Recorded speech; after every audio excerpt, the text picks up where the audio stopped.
Di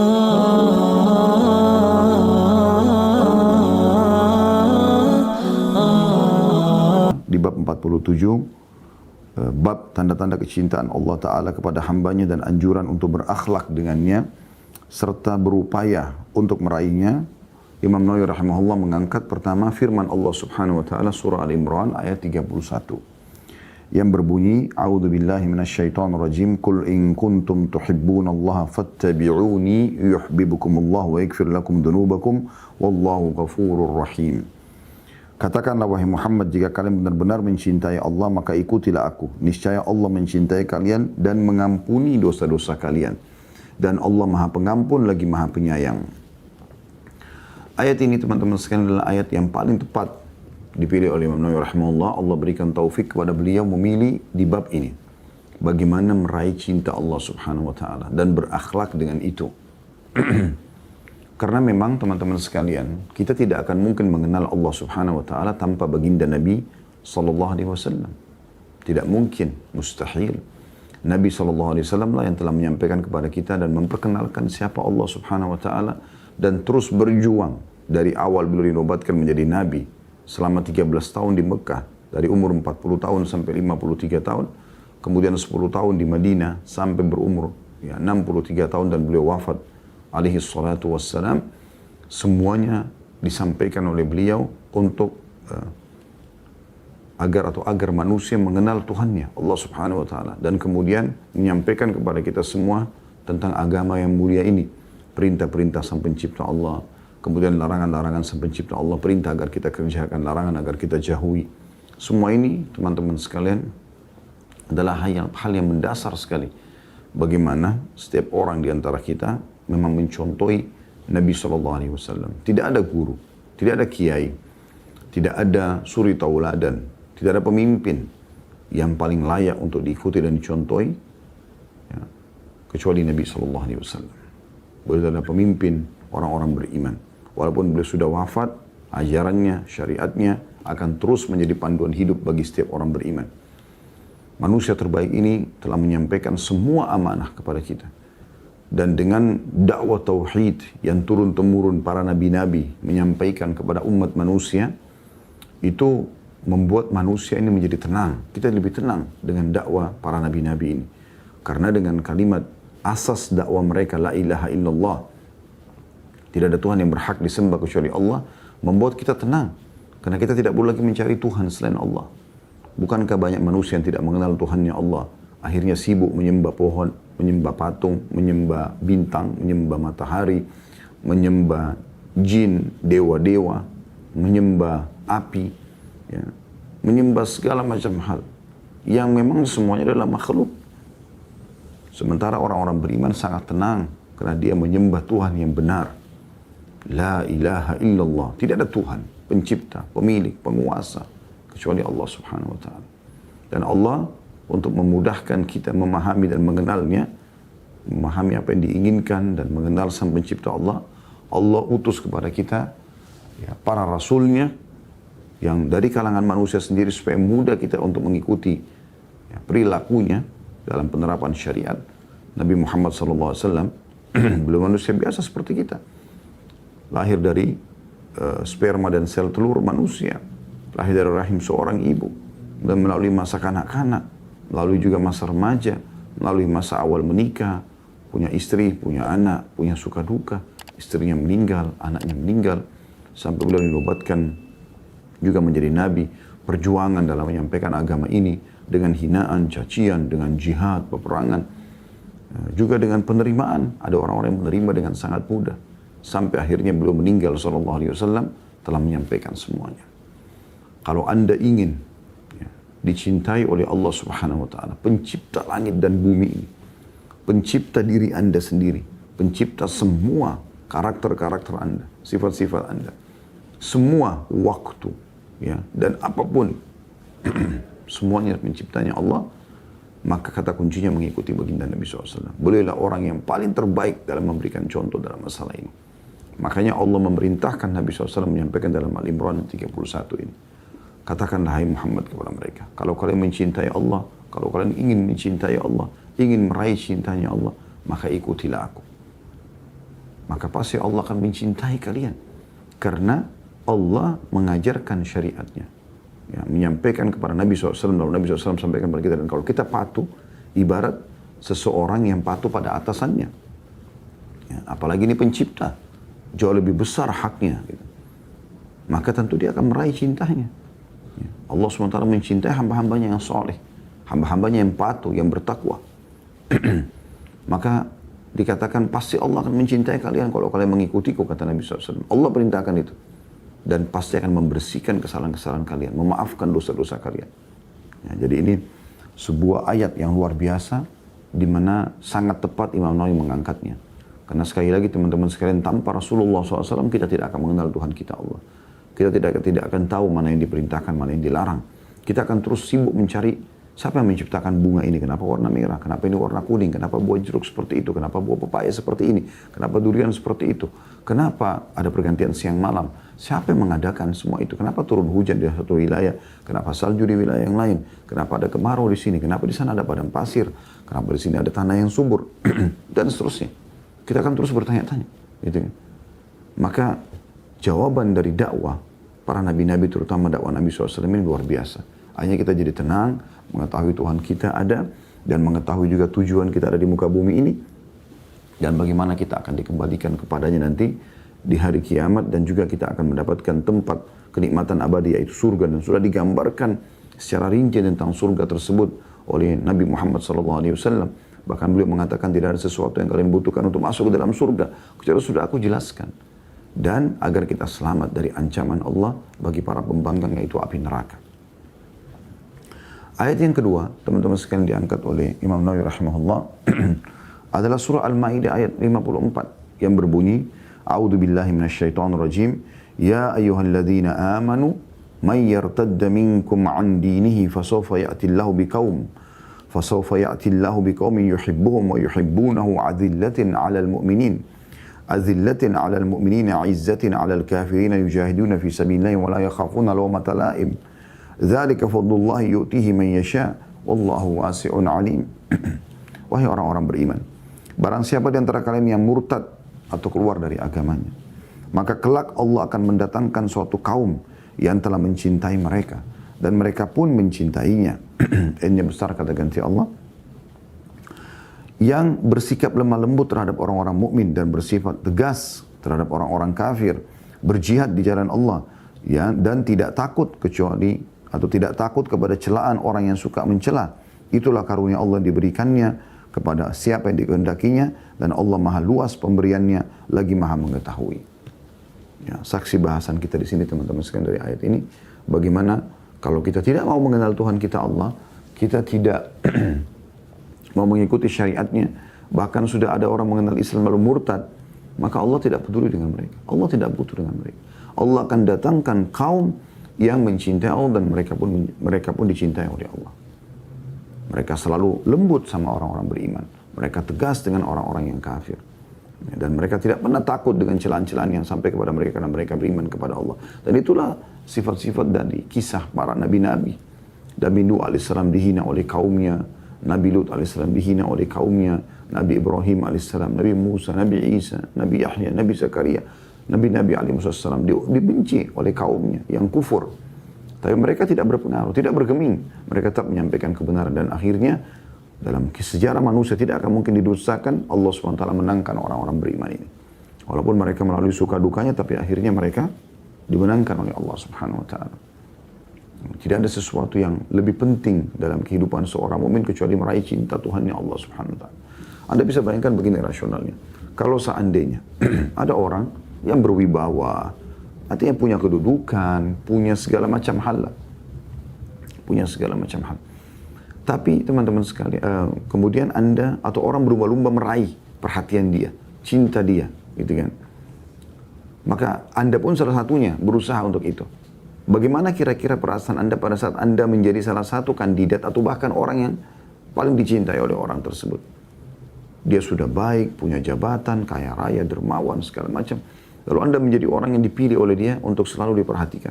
Bagaimana perasaan Anda? Padahal itu manusia. Bisa saja dia meninggal setiap saat, bisa saja dia bangkrut, hilang hartanya, bisa saja dia berubah. Kalau sang pencipta Allah meraih cintanya Allah ini luar biasa. Semuanya teman-teman, nafas, udara, oksigen yang kita hirup, dengan alat hidung kita yang menghirup ini, Allah yang menciptakan. Mata kita, bolanya, kelopaknya, bulu matanya, urat-uratnya semua di dalam, dengan cahaya yang ditangkap dan dipantulkan kembali, Allah yang menciptakan. Kuping kita dengan gendangnya yang bentuknya seperti ini, kemudian kita bisa mendengar, penciptanya Allah subhanahu wa ta'ala. Lisan kita yang bisa membedakan mana manis, mana asam seketika, penciptanya Allah. Bibir kita, syafatain kata Allah, dua bibir atas dan bawah, dengan bentuknya yang luar biasa indahnya, ya, dengan lembutnya, dan bisa bertahun-tahun selama kita hidup kita pakai, ya. Dan itu juga luar biasa gitu, ya. Sekian banyak rambut, alis, ya, kulit, gigi, tangan, kemaluan, semuanya. Sekitar kita yang kita pakai sekarang, fasilitas ini menciptanya Allah. Nggak ada yang bisa menciptakan selain Allah SWT. Berapa banyak orang yang sudah mengaku sebagai Tuhan, seperti Fir'aun, seperti Namrud. Apa yang mereka bisa lakukan? Nggak bisa buat apa-apa. Namrud Allah matikan dengan seekor lalat. Fir'aun, ya, Allah buat dia putus asa sampai nggak bisa buat apa-apa. Pada saat terjadi, ya, air sungai Nil berubah, ya, menjadi, ya, darah. Dan mereka tidak bisa minum. Akhirnya minta tolong kepada Musa AS agar mohon kepada Allah Subhanahu Wa Taala. Tapi sayangnya dia tetap kufur. Maka Allah jadikan dia sebagai tanda-tanda kebesaran. Mereka sendiri tidak pernah bisa mengatakan air yang mereka minum mereka yang ciptakan. Tapi Allah SWT mengatakan Allahu khaliqu kulli syai'. Allah pencipta segala sesuatunya. Bagaimana teman-teman kalau kita bisa meraih cintanya Allah? Berarti apapun yang kita inginkan Allah akan berikan. Karena dia pencipta langit dan bumi. Kita kalau lagi sehat, lagi ada nikmat melimpah, yang ciptakan kita Allah, yang ciptakan nikmat itu Allah, yang bisa mempertahankan dan menambahnya hanya Allah. Kalau kita sedang ada musibah, ada masalah, ada sesuatu yang kita tidak senangi, cobaan, yang ciptakan kita Allah, yang ciptakan cobaan tersebut Allah, yang bisa menghilangkan juga hanya Allah. Maka tidak ada sesuatu yang membuat atau menghalangi kita untuk bergantung kepada Allah SWT. Bahkan Allah menginginkan kita untuk manja tanda kutip kepadanya. Merengek, memohon, selalu minta kepada Allah SWT. Bahkan tamak dengan rahmat Allah, bagian daripada ahli yang dianjurkan. Kita boleh sudah sehat, minta agar ditambahkan kesehatan. Sudah kaya, minta diberikan kekayaan tambahan. Sudah punya keturunan, minta diberikan keturunan lebih. Dan seterusnya. Kita boleh tamak dengan rahmat Allah Subhanahu Wa Ta'ala. Maka Allah rahmatnya luas. Rahmatnya Allah wasi'at kulla syai', meliputi segala sesuatunya. Maka sangat mahal kalau kita bisa mendapatkan cinta Allah SWT. Dua ayat ini menjelaskan kepada kita. Ya. Yang pertama adalah bagaimana kita mengikuti Nabi SAW, karena beliau adalah orang yang paling mengenal Allah SWT, dan bagaimana paling dicintai oleh Allah. Bapak julukan Khalil, kekasih Allah SWT. Maka kita pun akan ikut dengan Nabi SAW. Begitu juga dengan bersatu dengan orang-orang beriman. Walaupun dibenci oleh orang-orang kafir, orang-orang yang tidak beriman kepada Allah Subhanahu Wa Taala, orang-orang yang benci, ya, dengan agama Allah Subhanahu Wa Taala, tidak penting. Itu dijelaskan dalam surah Al-Maidah 54 tadi. Kita akan masuk teman-teman sekalian ke hadis yang pertama dalam bab kita ini, hadis nomor 391. Dari awal kita belajar dari Abu Hurairah radhiyallahu anhu, beliau berkata, Rasulullah SAW bersabda, Inna Allah Ta'ala qala, Man 'ada li waliyan faqad adhantuhu bil harb wa ma taqarraba ilayya 'abdi bi syai'in ahabba ilayya mimma aftaradtuhu alayhi wa ma yazalu 'abdi yataqarrabu ilayya bin nawafil hatta uhibbu fa idza ahbabtuhu kuntu sam'ahu alladhi yasma'u bihi wa basarahu alladhi yubsiru bihi wa yadahu allati yabtishu biha wa rijlahu allati yamshi biha wa in sa'alani a'taytuhu wala in ista'adzani la'uidhannahu. Sesungguhnya Allah yang Maha Tinggi berfirman, barang siapa yang memusuhi waliku, maka aku menyatakan perang terhadapnya. Ini potongan pertama hadis. Luar biasa. Orang yang menjadi wali Allah, orang yang dekat dengan Allah Subhanahu Wa Taala, selalu patuh kepada Allah. Yang diperintahkan wajib atau sunnah, sibuk dia mengerjakannya. Dia khawatir ketinggalan. Dia khawatir berkurang pahalanya. Yang dilarang oleh Allah haram, juga makruh pun dijauhi. Sejauh-jauhnya. Kita temukan orang-orang wali-wali Allah ini selalu dekat dengan Allah. Sibuk dari detik ke detik selalu dengan kedekatan diri kepada Allah SWT. Ada nikmat dia bersyukur, ada cobaan pun tetap dia makin kuat kembali kepada Allah Subhanahu wa taala. Makin dia sholat, makin dia memohon ampun, makin dia merengek kepada Tuhannya Allah Subhanahu wa taala. Itu sifat orang beriman. Maka siapa yang memusuhi wali Allah, ini hati-hati teman-teman sekalian, Anda kalau digoda oleh syaitan untuk memusuhi orang-orang yang dekat dengan Allah, hati-hati. Allah mengatakan, faqad azantuhu bil harb. Aku telah mengiklankan peperangan padanya. Kalau kita punya masalah dengan tetangga, lalu tetangga itu menyatakan, saya akan perang dengan tetangga saya. Satu orang aja. Kita sudah kerepotan sebenarnya untuk menghadapi dia. Karena kita tidak tahu kapan dia mengganggu kita, kapan dia menyusahkan kita. Ya. Strategi apa yang dia lakukan untuk mencelakakan kita misalnya. Bagaimana dengan Allah Subhanahu wa taala?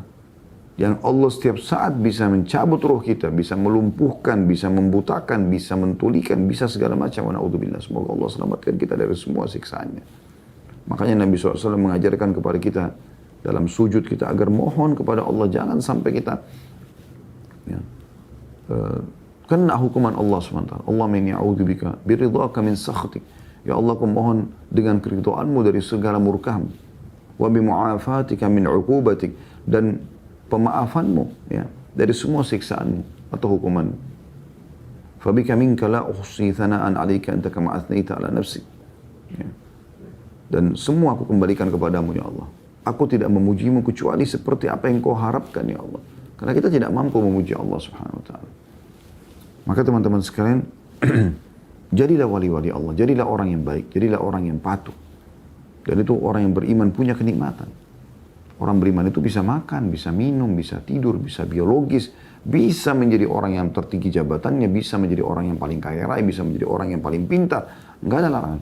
Bahkan orang beriman memang dianjurkan orang menjadi paling bersih, ya, bersih secara fisik, bersih secara jiwa, bersih secara fisik, pakaiannya bersih, jauh dari najis, penampilannya rapi.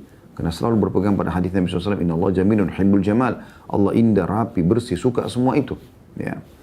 Kemudian juga ya, dia tahu kalau dia najis, dia kotor, maka tidak diterima sholatnya kalau dia najis. Ya. Ada najis di badannya atau di pakaiannya. Ya. Kemudian juga ya, kalau dia niatkan, kalau dia mandi, dia bersihkan badannya, maka dia tahu itu akan ada pahala dari sesuatu yang mubah menjadi sunnah. Ya. Kalau merawat apa yang Allah amanahkan, maka jenazah pun dimandikan. Karena mau dikembalikan kepada penciptanya, sama pencipta Allah Subhanahu wa ta'ala. Begitu juga dengan kejiwaan. Penyakit-penyakit hati bersih dari orang-orang beriman. Kita tahu dilarang orang beriman itu untuk dendam, iri, dengki. Ya. Semuanya sifat-sifat buruk dalam hati ini dijauhi. Kita temukan orang beriman itu bersih secara fisik, bersih secara jiwa. Ya. Dan kita temukan juga selalu yang dia lakukan kebaikan. Senyum, ramah, dermawan, tanggung jawab, amanah. Ya. Dan dia tidak akan pernah melakukan pelanggaran. Karena dia tahu kalau dia mencuri, dia menggibah, dia memukul, segala macam akan ada hisabnya semua hari kiamat. Orang beriman tidak akan melakukan itu semua. Mereka akan hati-hati. Orang beriman itu luar biasa. Jadi menjadi orang beriman itu luar biasa teman-teman sekalian. Pendapatannya, pergaulannya, pakaiannya, minumannya, semuanya halal. Semuanya thayyib. Karena Allah perintahkan halal dan thayyib. Berkualitas. Selain halal juga berkualitas. Itu orang beriman. Kalau orang kafir, orang-orang non-muslim, orang-orang yang fasik, ya, zindik, orang yang jauh dari agama, kita temukan dia tidak peduli dengan masalah itu. Mereka maaf, ya habis buang air besar, mungkin cebok, nggak penting bagi mereka. Nggak penting air. Ya. Itu juga dengan habis melakukan hubungan biologis, mereka nggak kenal namanya mandi junub. Ya. Mereka nggak kenal namanya mandi haid, mandi nifas, mereka nggak kenal semua itu. Orang Islam bersih secara fisik. Bahkan seorang tukang cuci baju di Inggris, dia suka mencuci pakaian ya, mahasiswa di salah satu universitas di London. Dan dia masuk Islam gara-gara sering mencuci pakaian dalam mahasiswa, yang muslim dan yang kafir. Dan dia temukan celana dalam orang muslim selalu bersih. Celana dalam orang kafir kotor, bau. Setelah dia telusuri ternyata memang itu nggak boleh dalam Islam, sholatnya nggak diterima. Kita dianjurin selalu bersih, selalu rapi. Orang beriman itu baik. Dari sisi duniawinya, dia akan selalu mencari yang baik-baik saja. Sisi ukhrawiyahnya hubungannya sama Allah untuk mengejar surga Allah luar biasa, mengejar semua kebaikan-kebaikan. Maka ini teman-teman sekalian adalah hal yang memberikan penilaian khusus bagi orang-orang beriman. Itu wali Allah Subhanahu wa taala. Maka kenapa kita enggak menjadi wali Allah? Kenapa kita enggak berusaha menjadi orang yang dekat dengan Allah? Toh semuanya baik. Untuk apa kita menodai keimanan kita dan kedekatan kita kepada Allah Subhanahu wa taala dengan maksiat? Untuk apa? Untuk apa teman-teman berhijab syar'i? Untuk apa Anda berjenggot? Untuk apa Anda menjalankan sunnah-sunnah Nabi SAW? Tapi Anda masih buka pintu maksiat. Kenapa enggak 100% menjadi orang baik? Supaya Anda betul-betul merasakan kecintaan Allah Subhanahu wa taala. Dan kalau Anda sudah dekatkan diri kepada Allah begini, dengan memaksakan diri agar bisa dekat dengan Allah Subhanahu wa taala. Sebagaimana Allah mengatakan dalam Al-Qur'an, "A'udzubillahi minasyaitonir walladzina jahadu fina lanahdiyannahum subulana." Orang-orang yang memaksakan diri ya, berjihad menuju ke jalan kami akan tunjukkan jalan-jalan menuju kami. Maka kita berusaha. Dan di sini jaminan dari Allah Subhanahu wa taala di potongan pertama hadis ini yaitu siapa yang ya, memerangi waliku kata Allah, maka aku akan mengiklankan perang. Artinya Allah akan membela Anda sebagai walinya. Kemudian potongan kedua dari hadis, "Wa ma taqarraba ilayya 'abdi bi syai'in ahabba ilayya mimma aftaradtuhu 'alaihi." Dan tidak ada sesuatu kata Allah SWT yang lebih aku cintai dari seorang hamba dibandingkan dengan apa yang aku wajibkan padanya. Jadi perbuatan wajib itu seperti misalnya sholat 5 waktu. Kayak sekarang kita puasa Ramadan, mengeluarkan zakat mal, ya. Kemudian haji, ya bagi yang mampu. Yang wajib-wajib. Itu pun kalau Anda kerjakan yang wajib saja, sudah cukup untuk mendapatkan cinta Allah. Apalagi kalau Anda tambahkan dengan yang sunnah-sunnah. Sebagaimana nanti akan dijelaskan dalam mutiara yang ketiga dari hadis ini. Ini mutiara yang keduanya. Jadi Anda harusnya teman-teman betul-betul memperhatikan atau memberikan perhatian khusus pada ibadah wajib Anda. Perhatian khusus sekali. Kayak misalnya sholat 5 waktu. Khusus. Pakaiannya Anda perhatikan benar-benar bagus. Bersih. Bacaan Anda semuanya benar. Ya. Fasih, benar. Konsentrasi. Gerakannya semua benar. Ya. Dalam sholat, dalam baca Al-Quran konsentrasi, dalam berzikir konsentrasi. Dan dalam sedekah maksimal. Memberikan yang terbaik di jalan Allah SWT. Toh kembali kepada kita semuanya. Semua amalan-amalan ini akan kembali kepada kita. Lakukan maksimal. Tapi yang paling Allah cintai yang diwajibkan. Oleh karena itu kemas baik-baik yang wajib-wajib itu. Ada orang khusyuk dalam sholat malam. Baca ayat yang panjang sholat malam. Tapi sholat wajibnya dibengkalikan. Seperti orang yang kejar ikan teri, lupa ikan pausnya. Enggak. Ada orang sibuk sholat malam, lalu kebablasan tidur, subuhnya lewat. Ini ngejar ikan teri, ikan pausnya lewat. Bagaimana bisa? Kalau Anda mau sholat malam, jangan luput sholat subuhnya. Gitu kan? Itu penting. Anda sibuk sedekah, tapi Anda lupa dengan zakatnya. Zakat yang wajib. Sedekah sunnah. Anda sibuk dengan umrah, Anda lupa hajinya. Anda sibuk dengan yang sunnah, Anda lupakan yang wajib. Anda sibuk dengan puasa sunnah, Anda lupa Ramadan. Ramadan Anda tidak kemas dengan baik. Padahal ini adalah amal yang paling Allah cintai. Oleh karena itu teman-teman, maksimalkan. Ya. Semua perhatikan dari hal yang kecil sampai hal yang besar. Semuanya. Tadi sudah saya bahasakan dari penampilan kita menghadap kepada Allah Subhanahu wa taala. Ya, dari hal yang terbaik yang kita berikan, dari bacaan, dari gerakan kalau sholat, dari sedekah yang terbaik, dari dalam zakat, harta yang terbaik. Kemudian puasa Ramadan kita selalu isi dengan hal-hal yang baik. Semuanya yang terbaik. Haji pun kita nikmati fasilitas yang terbaik. Keluarkan uang. Tidak usah peduli dengan nilainya. Toh Allah juga akan ganti. Lakukan itu. Pernah ada seorang sahabat Badui menanyakan apa yang diwajibkan atas dia. Lalu Nabi SAW sebutkan tentang 5 rukun Islam. Kemudian orang itu mengatakan, saya tidak akan menambah dan menguranginya ya Rasulullah. Kata Nabi SAW dalam 2 riwayat. Yang pertama, beruntunglah orang ini kalau dia jujur.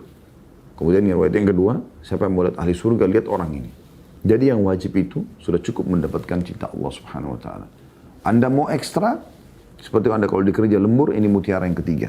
Potongan hadisnya kata Nabi SAW, wa ma yazalu abdi, ini kata Allah SWT, ayat hadis qudsi ya, wa ma yazalu abdi yataqarrabu ilayya bin nawafil hatta uhibbu Dan seorang hamba terus mendekatkan diri kepadaku dengan amal-amal sunnah.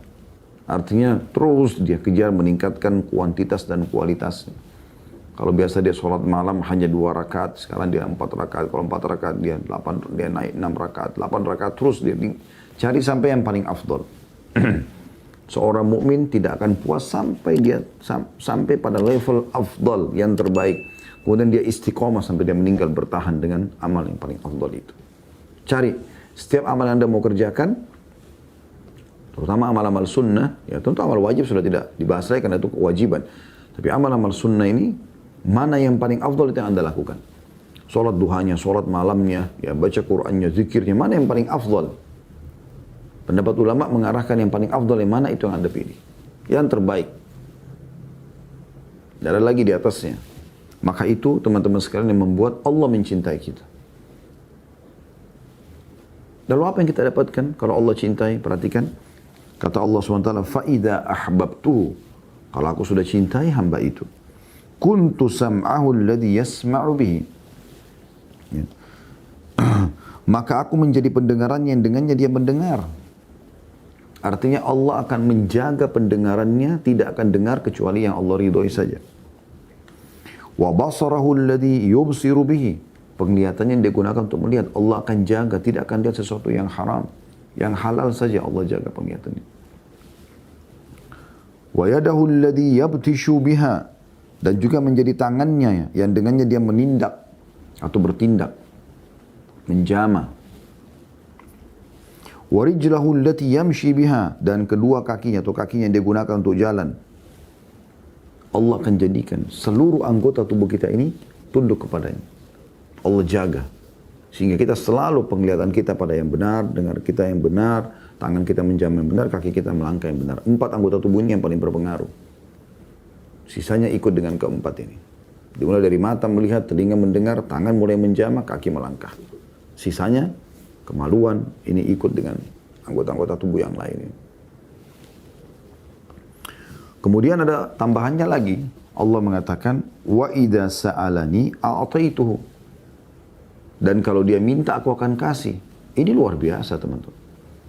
Siapa yang tidak ingin setiap kali dia minta, ya Allah sembuhkan penyakitku, langsung sembuh. Ya Allah berikan rezeki, langsung Allah kasih rezeki. Ya Allah mudahin jodoh, Allah mudahin. Ya Allah mudahin keturunan, Allah kasih. Ya Allah selamatkan aku dari bahayanya orang ini, langsung Allah selamatkan. Dijamin. Allah mengatakan, wa idza sa'alani a'taitu. Syaratnya sederhana tadi. Ya, mengerjakan yang wajib dan yang sunnah. Terus dia sibuk dari situ. Ya, dari wajib ke sunnah, sunnah ke wajib. Jadi dia selalu waktu-waktunya diisi dengan keridhaan Allah Subhanahu wa taala. Maka dengan itu apapun yang diminta Allah kasih. Selama yang dia minta bukan haram. Dan yang terakhir, wala in ista'adzani la'uidzannahu. Dan kalau seandainya dia minta perlindungan kepadaku, pasti aku akan lindungi. Ini mutiara yang luar biasa. Ya. Jadi kesimpulannya teman-teman sekalian, bagaimana kita menjadi wali Allah. Siapa wali Allah? Ya, orang yang sibuk mengerjakan yang wajib dan orang yang sibuk mengerjakan yang sunnah. Dan kalau sudah menjadi wali Allah, karena dia mengerjakan yang wajib, mengerjakan yang sunnah, Allah akan, perhatikan tadi itu, Allah akan jadi pendengaran yang dia mendengar, penglihatannya yang melihat, tangannya yang menjamah, kakinya yang melangkah. Kalau dia mohon kepada Allah dikasih, kalau dia minta tolong akan dilindungi atau diberikan. Atau kalau dia minta perlindungan, Allah akan lindungi. Apalagi yang kita harapkan setelah ini semua teman-teman. Keutamaan yang luar biasa. Allah sebagai pencipta langsung turun tangan memenuhi semua kebutuhan Anda. Menyelamatkan Anda dari semua mara bahaya. Dan hadis ini, hadis yang sahih diriwayatkan